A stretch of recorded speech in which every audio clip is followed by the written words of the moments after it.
Hello friends, நான் உங்கள் Anandhi frame பேசுகிறேன். இந்த டைமில் நம்ம பொடிச்சு வச்ச பாருங்கள் மிளகை நம்ம இது மேலே தூவிடலாம். இன்றைக்கி ரெசிபி சுவையான டேஸ்டியான ஆலு மேத்தி. இது ரொம்ப ஈஸியாக பண்ணிடலாம். குட்டீஸ்க்கெல்லாம் பொட்டேட்டோ கூட நம்ம எந்த கீரையாவது போட்டு கொடுத்தோம் அப்படின்னா ரொம்ப சூப்பராக சாப்பிட்ருவாங்க, வேண்டாம் சொல்லாமல் கீரையெல்லாம். அதனால் இந்த ரெசிபி ரொம்ப எல்லாருக்கும் இஷ்டம் ஆகும். நம்ம இதுக்கு என்னென்ன தேவை அப்படிங்கிறத நம்ம இப்போ பார்க்கலாம். 4 பொட்டேட்டோ இந்த மாதிரி தோல் சீவி எடுத்து வச்சுருக்கேன். இதை நம்ம பொடி பொடியாக நம்ம கட் பண்ணிக்கலாம். அப்புறமா மேத்தி வெந்தயக்கீரை பார்த்திங்கன்னா 1 கப் அளவுக்கு நல்லா கழுவி எடுத்து வச்சுருக்கேன். இது கட் பண்ண வேண்டாம், அப்படியே முழுசாக போட்டுடலாம். அப்புறமா பார்த்திங்கன்னா 1 டேபிள் ஸ்பூன் அளவுக்கு ஜீரகம், அதே மாதிரி 1 டேபிள் ஸ்பூன் அளவுக்கு மிளகு, அதை நான் 1 2 தட்டி வச்சுருக்கேன். கூட ஒரு 1/4 டீஸ்பூன் அளவுக்கு பெருங்காயம். அவ்வளோதான் ஃப்ரெண்ட்ஸ். இப்போ எப்படி பண்ணுறதுன்னு நம்ம பார்க்கலாம். இந்த மாதிரி க்யூப்ஸாக நம்ம கட் பண்ணி வச்சுக்கலாம். நம்ம கடாயில் ஒரு 2 டேபிள் ஸ்பூன் அளவுக்கு ஆயில் விட்டுடலாம்.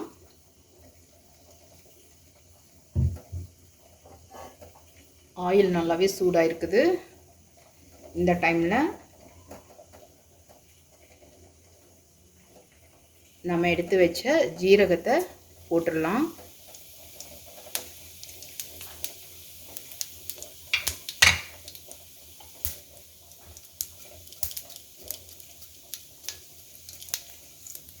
இது கூடவே ஒரு 1/4 டீஸ்பூன் அளவுக்கு பெருங்காயமும் ஆட் பண்ணிக்கலாம்.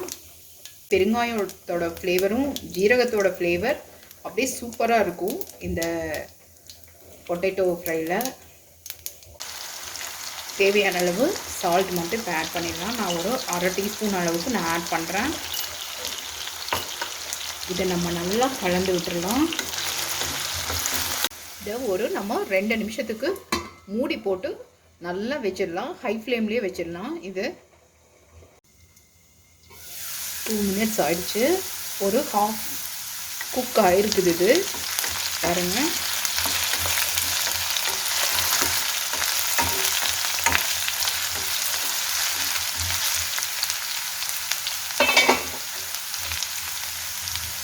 இந்த டைமில் நம்ம கழுவி வச்ச கீரை நம்ம ஆட் பண்ணிடலாம்.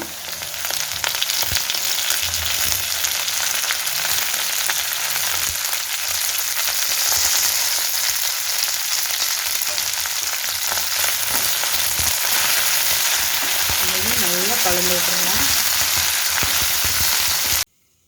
இப்போ 2 மினிட்ஸ் ஆயிடுச்சு. ஒரு 75% குக் ஆகிடுச்சு. இது ரொம்ப சீக்கிரமாக செஞ்சிடலாம். இந்த வெந்தயக்கீரை சாப்பிடாத குட்டீஸ்க்கெல்லாம் இந்த மாதிரி பொட்டேட்டோ கூட செஞ்சு தரப்ப நல்லா சாப்பிடுவாங்க. இந்த டைமில் நம்ம பொடிச்சு வச்ச பாருங்கள் மிளகை நம்ம இது மேலே தூவிடலாம். நார்த் இந்தியன் ரெசிபீஸில் இது ரொம்ப ஈஸியான ரெசிபி. ஒரு 5 மினிட்ஸில் இது செஞ்சிடலாம். நம்ம காரத்துக்கு வேறு எதுவும் வேண்டாம், வெறும் பெப்பர் மட்டும்தான். இது நல்லா பிளெண்ட் ஆகிடுச்சு அப்படின்னா நம்ம இப்போ ஸ்டவ் ஆஃப் பண்ணிடலாம்.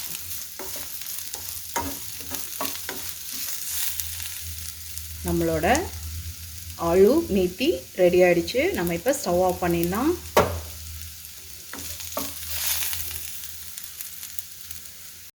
நம்ம சுவையான ஆலு மேத்தி ரெடி ஆகிடுச்சு. நார்த் இந்தியன் ரெசிபி ரொம்ப ஈஸி. நீங்களும் செஞ்சு பாருங்கள் ஃப்ரெண்ட்ஸ். இந்த வீடியோ பிடிச்சிருந்ததுன்னா லைக் பண்ணுங்கள், ஷேர் பண்ணுங்கள், கமெண்ட்ஸ் பண்ணுங்கள், சப்ஸ்கிரைப் பண்ணுங்கள். Thank you so much.